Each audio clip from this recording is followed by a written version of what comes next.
HMS Lion, the first of the Splendid Cats, was an improvement as compared to the preceding Indefatigable class, being the first British battlecruiser to be armed with a 13.5-inch gun, along with improved protection, a greater top speed, and a larger displacement. Lion entered service as flagship for the 1st Cruiser Squadron, and by March 1st, 1913, she was flagship for then Rear Admiral David Beatty, serving as his flagship for some of the most important battles of the First World War, including the First Battle of Heligoland Bight, where she helped to sink German cruisers in August of 1914, while in January 1915, Lion led the battle cruisers in the Battle of Dogger Bank, where she dueled with her counterparts in the German 1st Scouting Group, heavily damaging Seydlitz and Blucher while sustaining heavy damage and having to be towed back to port. The Battle of Jutland saw her in the thick of the engagement, receiving numerous hits, including one that penetrated the roof of Q turret and burst inside, killing almost the entire crew. Ammunition in the hoist caught fire, and the rush of flames reached almost 200 feet high. But the turret officer, Major Francis Harvey, while dying, dragged himself to the voice pipes to tell his crew to flood the magazines. Following the battle, repairs, and the promotion of David Beatty to Commander-in-Chief of the Grand Fleet, she remained with the battlecruisers for the remainder of the war, and was eventually scrapped in 1924. There's a lot to cover in her career, so I'll give a brief rundown on the background to the ship. The normal 1909 program called for 3 battleships of the Orion or Colossus class and 1 battlecruiser, Lion. By August 1909, there were demands for more capital ships as the German High Seas Fleet continued ramping up its own building program. So on August 28th, more ships were ordered, including Lion's sister ship Princess Royal, and the following year the improved Queen Mary. The general design of the battlecruiser was designated CV, or cruiser version of the Orion class, although originally in early 1909, the plan was to duplicate the previous battlecruiser layout, with some modification. However, with the construction of the new German battlecruiser Moltke, the Admiralty wanted a larger, better protected ship, so Lion was designed as a reply to the new German ships, in which the overall changes as compared to the Indefatigable are as follows. 1. Displacement increased by 7,600 tons, with an increase of 110 feet in length, 8 feet 6 inch in beam, and 1 foot 6 inch in design mean draft. 2. Caliber of the main armament increased from 12 inches to 13.5 inches, with an all-centerline arrangement of the turrets. 3. Maximum thickness of the armored belt increased from 6 inches to 9 inches, with 4 inches into 6 inches between the upper decks, not fitted in the Indefatigable. Maximum armor on the barbettes was increased from 7 inches to 9 inches. 4. Design speed raised from 25 knots to 27 knots. 5. Nominal radius reduced by 1,080 miles. This list comes from R.A. Burt's British Battleships of World War I. As for particulars, she was laid down on the 29th of November, 1909, launched on August 6, 1910, and completed on May 12, 1912. Having a normal displacement of 26,400 tons and a deep load displacement of 30,186 tons, her machinery consisted of 42 large tube Yarrow boilers, giving steam to Parsons direct drive turbines, driving 4 shafts, giving her a design maximum shaft horsepower of 70,000 and a top speed of 28 knots. On her steam trials in January 1912, she achieved 76,520 shaft horsepower and 27.966 knots. Her armament consisted of 8 13.5-inch 45 caliber Mark V guns and twin turrets, 2 super firing forward, 1 amidships, and 1 in the rear of the ship. Her secondary battery consisted of 16 4-inch 50 caliber guns distributed throughout the ship. 1 12-pounder, 4 3-pounders, 5 machine guns, and 2 torpedo tubes rounded out the armament. As for armor, she had a main belt of 9 inches, 6 inches upper amidships, 6 inches and 5 inches forward, 5 inches aft to around 16 feet above the waterline, and 3.5 feet below the waterline, bulkheads of 4 inches fore and aft, a conning tower with a maximum thickness of 10 inches, while the main battery turrets had a face thickness of 9 inches, 9 inches on the side, 8 inches on the rear, and between 2.5 inches and 3.25 inches on the roof. On June 4th, 1912, Lion was commissioned in Devonport as flagship for the 1st Cruiser Squadron. Within the next 8 months, the Cruiser Squadron became the Battlecruiser Squadron, and on March 1st, 1913, the newly appointed squadron commander, Rear Admiral David Beatty, hoisted his flag on the battlecruiser. He had a different style of training, to which the captain of his flagship, or flag captain, Arnold Chatfield, described as a love for doing everything at high pressure and high speed. The battlecruisers began exercising at 24 knots rather than the usual 14 and firing at a range of 16,000 yards instead of the usual 9,000 yards. Another unusual step was when Beatty invited the naval journalist Philson Young to visit Lion and observe the battlecruisers exercising at sea, where he and Beatty walked over the Scottish hills and dined with the captains under Beatty's command, and of course Beatty's high-pressure and high-speed exercises. One of Beatty's greatest peacetime achievements was when the ships of the 1st Battlecruiser Squadron, including Lion, Princess Royal, Queen Mary, and New Zealand, made a visit to the Russian capital of St. Petersburg in May of 1914. In this show of British naval power, Beatty and his wife Ethel played host and hostess to the Emperor and Empress of Russia. Nicholas II and Beatty toured the gun turrets of Lion, while the daughters of the Emperor and Empress were escorted by British midshipmen around the deck. This great social triumph for Beatty, in which he was knighted and promoted to acting vice admiral on August 2nd, was capped off by a massive party on the quarterdecks of Lion in New Zealand, with gangways connecting the two large ships. With some 2,000 Russian guests on board for the ball, through the efforts of the Royal Navy and the British Embassy, 1,200 bottles of champagne were secured for the party. One can assume it was an exciting ball.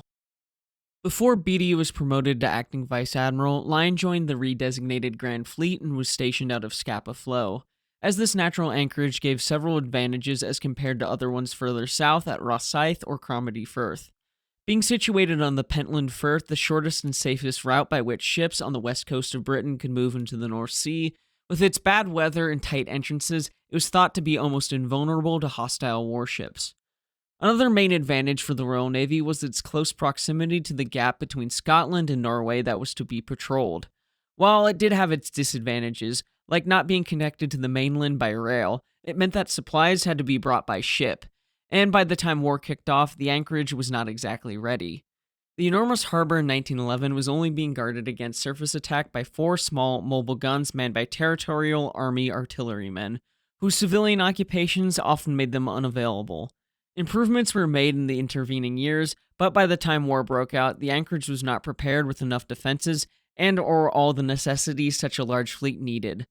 Coupled with the possibility of battle and the lack of readiness at Scapa Flow, the new commander-in-chief of the Grand Fleet, Admiral John Jellicoe, had the fleet at sea almost constantly, and because he thought it was a better means of defense than the ships sitting in a harbor that was not ready to host them. Meanwhile, in late August of 1914, the ships of the High Seas Fleet sat safely at anchor deep inside the Heligoland Bight. The First Lord of the Admiralty, Winston Churchill, demanded offensive measures, which 2 eager commodores stationed in Harwich, Roger Keyes, the commander of the long-range submarines, and Reginald Tyrwhitt, the commander of the Harwich destroyer flotillas, provided the answer to the First Lord's demands.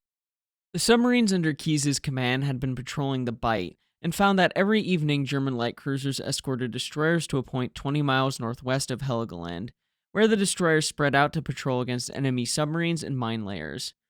Tyrwhitt came up with a plan that entailed a superior force of British cruisers and destroyers coming down from the north that would sweep in behind them from the east to west across the Bight and catch them in a trap in their dawn rendezvous.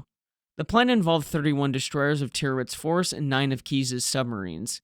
The 2 commodores hoped for the support of the entire Grand Fleet, in case of the High Seas Fleet put to sea. In place of that large force, the Admiralty allocated 2 battlecruisers, New Zealand and Invincible, which were to be stationed 40 miles to the northwest of Heligoland, and the old Bacchante-class cruisers 100 miles to the west. After an Admiralty meeting on the 24th of August 1914, where the planned attack of the Harwich force was decided, it was not until 2 days later did anyone decide to inform the commander-in-chief of the Grand Fleet that such a large attack was going to take place, wherein Jellicoe asked, "Propose to cooperate on sweep on Friday, moving Grand Fleet cruisers and destroyers to suitable positions with battle fleet near. Request I may be given full details on proposed operations by land wire tonight. I am leaving at 6 a.m. tomorrow." After not receiving any orders, he sent another urgent message at 6 p.m., He was eventually told that cooperation with his force was not required, and that if it was convenient, he could send the battlecruisers. So Lion, Queen Mary, and Princess Royal sailed at 5 a.m. on the 27th to join New Zealand and Invincible. Escorting the battlecruisers were Commodore Goodenough's 6 modern light cruisers, while Jellicoe put to sea with a force of 4 battle squadrons of the Grand Fleet, informing the Admiralty only after he had done so. Beatty knew about as much about this operation as Jellicoe did, signaling his battlecruisers from Lion at 8 a.m. We are to rendezvous with Invincible in New Zealand at 5 a.m. August 28th to support destroyers and submarines. Operation consisting of a sweep Heligoland to westward, Know very little. Shall hope to learn more as we go along. To support this operation, Beatty planned to have Goodnoff's light cruisers follow Tyrwhitt's group 10 miles astern, and the battle cruisers remain at 30 miles to the northwest. To compound the lack of communication, Tyrwhitt and Keyes were not informed that Beatty's force had put to sea in support of their operation, as they were at sea by the time the message arrived, and it was misplaced to await their return. Since our story focuses on Lion and the battle cruisers, we will join the battle at a little past 11:30 a.m. By this time, the battle had been going on for some time, with Tyrwhitt's forces dueling German forces in the Bight. Beatty had already sent Goodenough and his light cruisers ahead to assist with the fighting. Soon these light forces could be facing more German cruisers, at least 4 and possibly as many as 6, including a large armored cruiser. As the minutes passed and with the coming of the afternoon, it meant that German heavy units could come out from Wilhelmshaven. On the bridge of Lion, Beatty paced back and forth, debating with his flag captain Arnold Chatfield whether they should enter the Bight and assist with the light forces or remain at a distance. Making up his mind, Beatty ordered the battle cruisers to go at high speed and make for the Bight. They were going to support Tyrwhitt. Counting on the high speed of his ships and the surprise that they would cause, Beatty swung Lion, Queen Mary, Princess Royal, Invincible, and New Zealand around to the southeast and steamed in line at a speed of 27 knots. As these large ships approached the Bight, Tyrwhitt was not in a great position, being shelled by multiple German cruisers and questioning if his forces were going to be overwhelmed by the Germans.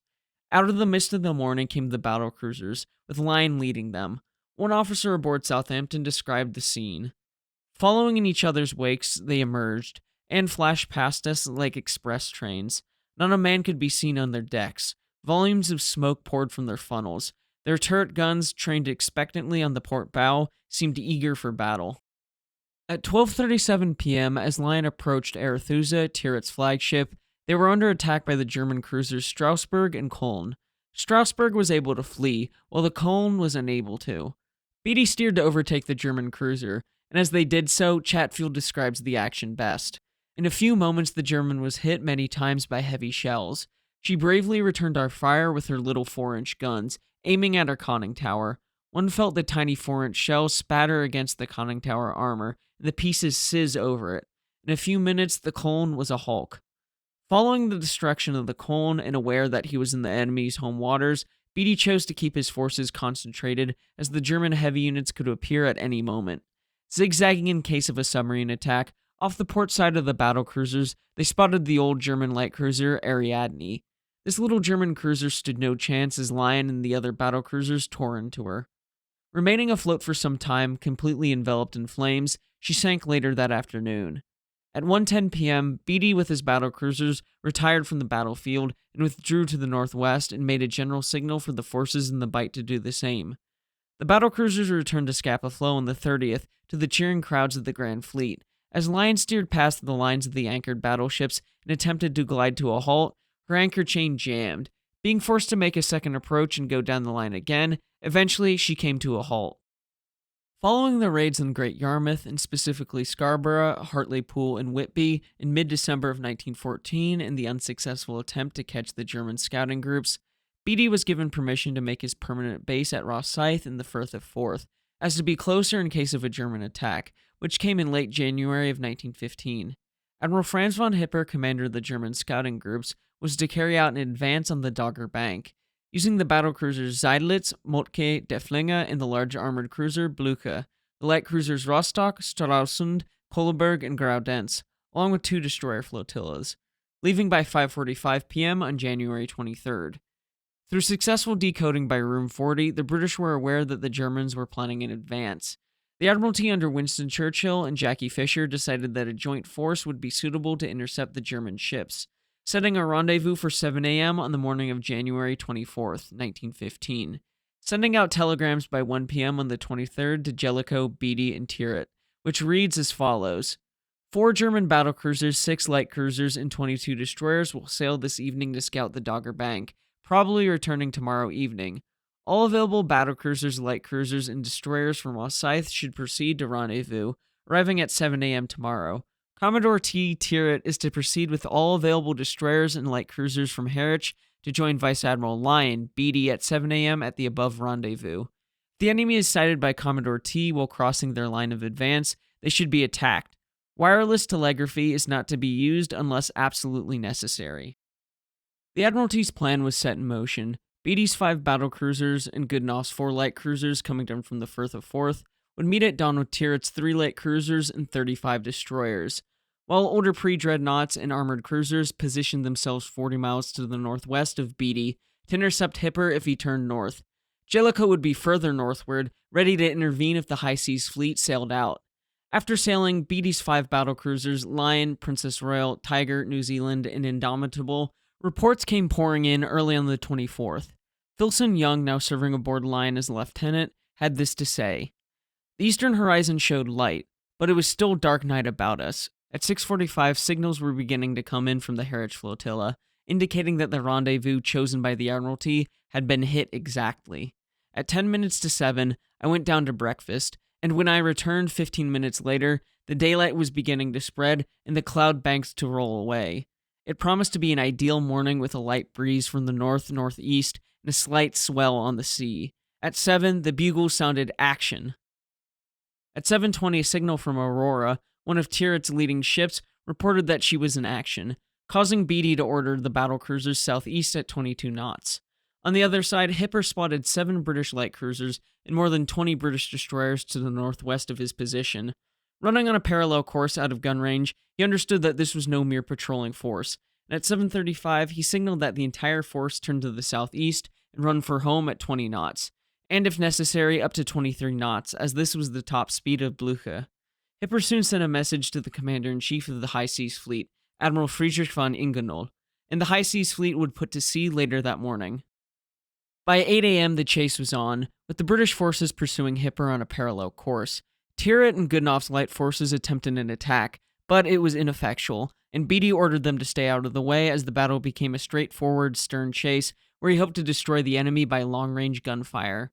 Speed in this engagement became the key to success. On the bridge of Lion, Beatty turned to the chief engineer, Percy Green, and said, "Tell your stokers all depends on them." Green responded, "They know that, sir."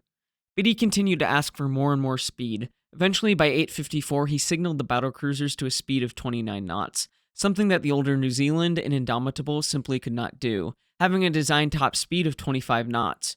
Beatty was willing to take the risk of fighting Hipper 3 ships to 4, if that meant he could catch up with the Germans.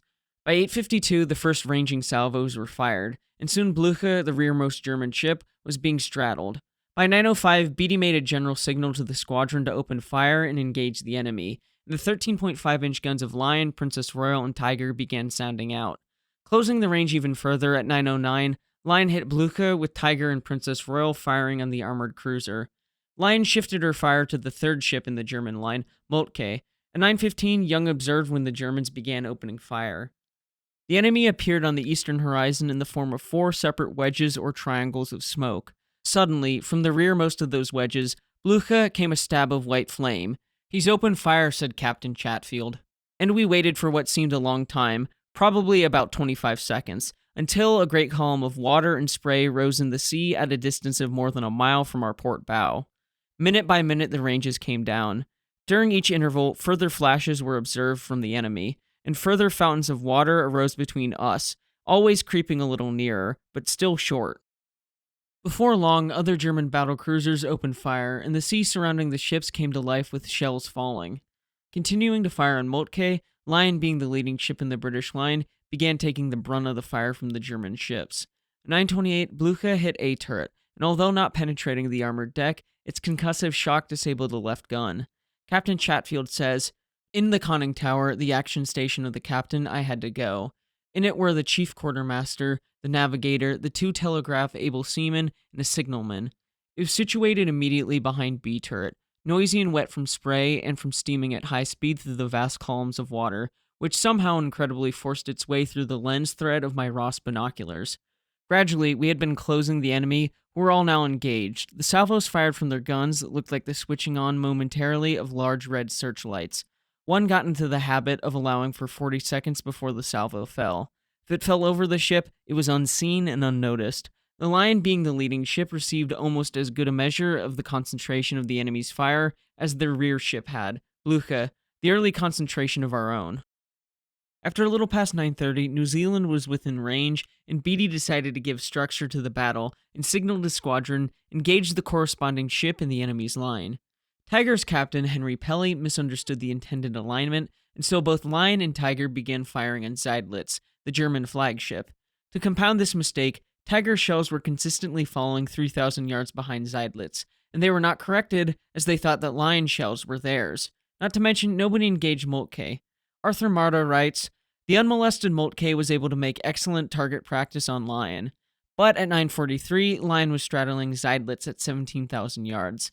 Then at 9:45, a 13.5-inch armor-piercing shell struck the after deck of Seydlitz, piercing the armor of the aftermost turret, with powder charges being brought up being ignited in the explosion, causing a huge flash fire that shot upwards into the turret. As the turret's crew tried to flee, the fire spread to the adjacent magazine of C turret, destroying 2 turrets with 1 shell. Seydlitz, facing extinction, was saved by the flooding of her magazines and was able to maintain her speed." As the battle raged, Blucher continued to be battered by British shells, especially from New Zealand, dropping her speed. At 9:53, Beatty dropped the speed of his formation to 24 knots, as the older ships were struggling to keep up.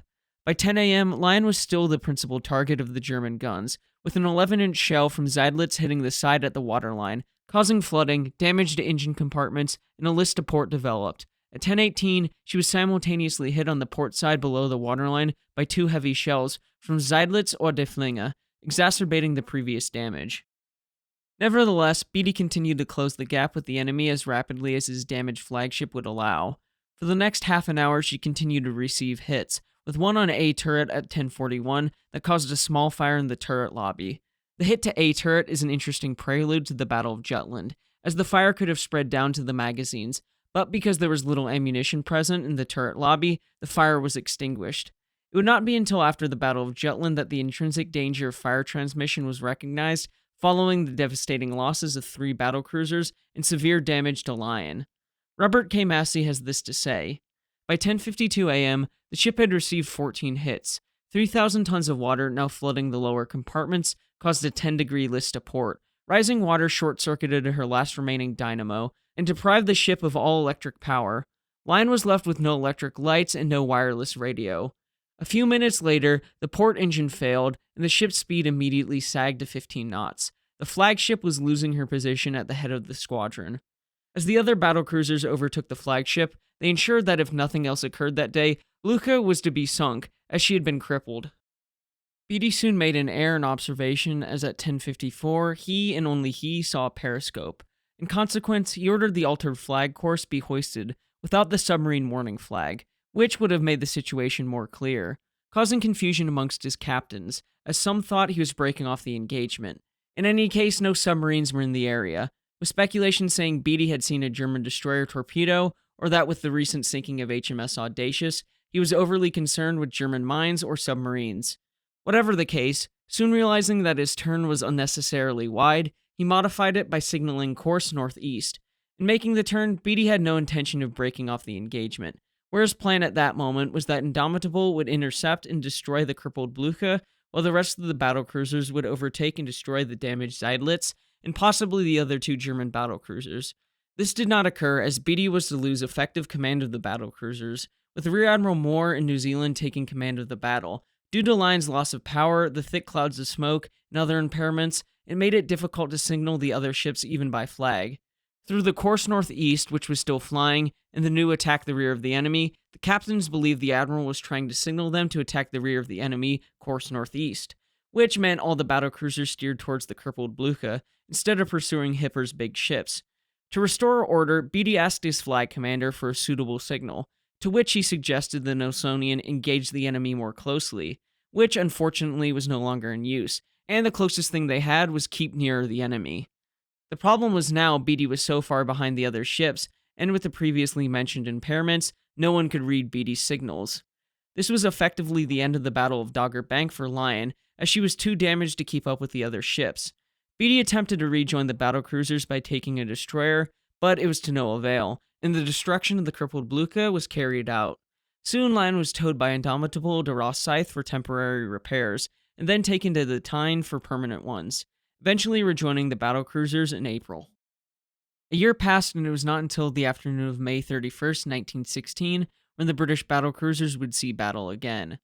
Earlier in the day, the High Seas Fleet under Admiral Reinhard Scheer sailed from Wilhelmshaven, with Admiral Franz von Hipper's scouting groups weighing anchor at around 3 in the morning. By the early afternoon of the 31st, the two main arms of the British forces, Jellicoe's Grand Fleet and Beatty's battlecruisers, were out in force, with Beatty in command of the 1st and 2nd battlecruiser squadrons, along with Evan Thomas's Queen Elizabeth-class ships of the 5th Battle Squadron. Upon seeing the British ships at around 3:30 p.m., Hipper understood that Beatty intended to cut him off from his home base and made a turn of 180 degrees to the south. Intending to close the gap, Beatty increased speed, leaving the 4 Queen Elizabeth-class ships behind. By 3:40, the battlecruisers had formed a single line steaming south, with Lion leading, followed by Princess Royal, Queen Mary, Tiger, New Zealand, and Indefatigable. However, the Germans opened up the battle when at 3:48, while smoking a cigar, Hipper gave the order to open fire. Fire distribution was a problem on the British side, as Beatty intended the first 2 ships in his line to engage the leading ship in the German line. This was done correctly, with Lion and Princess Royal targeting Lützow, whereas Queen Mary was firing on Seydlitz instead of Der Flinge, as she should have done. Tiger New Zealand fired on Moltke, leaving Der Flinge unmolested for a full 10 minutes. Meanwhile, Lion and Princess Royal engaged Lützow, with Lion hitting Lützow first, while several minutes later, Lion suffered a blow that might have killed her. At 4 p.m., as Lion was trying to close the gap, Lützow managed to land a 12-inch shell on Q turret's weakest point. The turret's top was ripped wide open, killing all but 3 of the turret crew instantaneously. Major Francis J.W. Harvey of the Royal Marines, the turret's captain, in the destruction of the turret, both his legs were crushed. While dying, he realized the great danger the ship was in. He dragged himself to the voice pipe and called down to his crew below to close the magazine doors and flood the magazine. Then he sent the only walking survivor in the gunhouse to report to the bridge that the turret was out of action. Robert K. Massey describes the next events after about 10 minutes.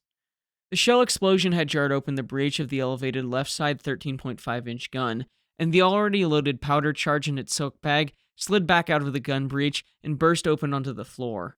The scattered powder instantaneously ignited, sending a sheet of white flame rushing down the hoist toward the magazine.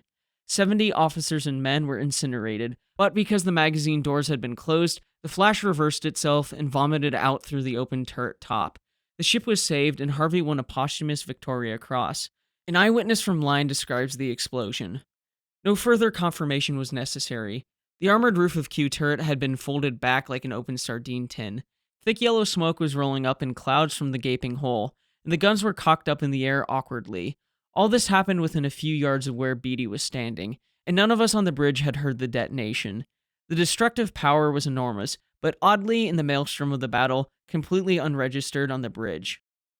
During the intervening time between the initial hit and the secondary explosion, Indefatigable had been lost, and Beatty had corrected the course of his ships again, as a submarine was thought to be in their midst. The gap widened probably further than Beatty wanted, as his radio had been destroyed. Lion continued to receive fire as well, and by 4:07 p.m., she had been hit by Lützow 7 times. A minute later, Evan Thomas's 5th Battle Squadron entered the fray. Lion also began hitting back at her assailants, with Lion hitting Lützow at 4:14 p.m. But Lion was certainly taking a pounding as compared to her German counterparts. Soon, the Queen Mary exploded following hits from Der Flinge and Seydlitz. Those on Lion's bridge watched in horror as this happened, and it seemed to continue as immediately after Queen Mary blew up, Princess Royal was straddled and disappeared into towering waterspouts, where a signalman reported that she had been blown up. This is when Beatty turned to Chatfield and said the line, "There seems to be something wrong with our bloody ships today." Beatty had just lost 2 battlecruisers and more than 2,000 men, with the losses of Queen Mary and Indefatigable. Coupled with these losses and reports of Goodenough's 2nd Light Cruiser Squadron of the approaching High Seas Fleet, Beatty and his remaining battlecruisers turned north at 4:40 p.m. However, Evan Thomas in HMS Barham was unable to read Beatty's flag, and neither Lion nor Tiger passed the signal to Barham by searchlight. So the 5th Battle Squadron continued on their course and did not alter to the north. With the run to the south over, the run to the north now began. Beatty's ships were traveling at 26 knots to the north, but still continued to suffer. Lion and Tiger were hit by Lützow and Seydlitz, and Beatty steered to port to put off the enemy rangefinders. Lion found herself passing through a wide patch of oil and floating wreckage where the Queen Mary had gone down some 40 minutes earlier. Lion had been hit by 13 heavy shells, with 2 more to come, but most of the other battlecruisers had taken damage as well. Beatty's ships maintained their high speed to put some space between them and the oncoming high seas fleet. Turning northeast to try to rendezvous with the Grand Fleet, just before 6 p.m., the run to the north came to a close, as Beatty spotted the advance guard of the Grand Fleet, with the Queen Elizabeth taking the brunt of the fire from the high seas fleet in this part of the action. At around 6 p.m., Jellicoe's staff on Iron Duke could see Lion as she now steamed eastward, thundering salvos at an invisible foe, which prompted Jellicoe to signal Beatty, "Where's the enemy's battle fleet?" Beatty did not know the answer, as he had not seen the German dreadnought since leaving Evan Thomas behind to give his battered ships respite. For 5 minutes, Beatty and his remaining battlecruisers raced across the British fleet. Lion did not respond to Jellicoe's question, prompting another signal, and eventually, after several more minutes, Beatty spotted the advanced line of Conan-class ships and reported it to Jellicoe. Beatty and Hipper continued to duel. Soon, Admiral Horace Hood's 3rd Battlecruiser Squadron came into view, with orders to turn ahead of Beatty and to take a position in advance of the Admiral. Accordingly, at 6:21, Hood led his 3 battlecruisers around through a 180-degree turn to starboard, taking a station 4,000 yards ahead of Lion, where they would score successive hits on the German battlecruisers. But at 6:30, Invincible blew up, much like the previous 2 battlecruisers. Continuing on her course, Lion passed by at 6:40 p.m., and the crew saw men in the water, prompting Beatty to tell the destroyer Badger to pick up survivors. Ordering the remaining ships of the 3rd Battlecruiser Squadron to fall in behind New Zealand, as the next hour played out, Beatty's 6 remaining battlecruisers, 6 miles ahead and to the southwest of the British battle line, had been too distant to have been affected by the German destroyer torpedo attacks that caused Jellicoe to turn away. Wanting to find the German battle fleet before the dawn, and not wanting to do it alone, Beatty sent a message to Jellicoe at 7:47 p.m., which reads as follows: "Submit van of battleships follow battlecruisers. We can then cut off the whole of the van of the enemy's battle fleet." This message took 14 minutes to reach Jellicoe, where it took Jellicoe some time to respond, and eventually ordered the van battleships to follow Beatty's orders. Just as the sun was setting at 8:12 p.m., all 6 British ships opened fire at what turned out to be 4 German battlecruisers. This engagement caused Hipper to lose command of his squadron once again, as he'd been forced to leave Lützow. Now he could not board Moltke as 13.5-inch and 12-inch shells came flying in. At 8:30, the plight of the German battlecruisers appeared to Rear Admiral Mauve's pre-dreadnoughts. Seeing his chance for his obsolete vessels to assist in the battle, he ordered them forward, and they began taking the brunt of the gunfire from Beatty's battlecruisers, giving the German battlecruisers a chance to slip away, and Beatty did not pursue. After taking a beating in the Battle of Jutland was effectively over for Lion.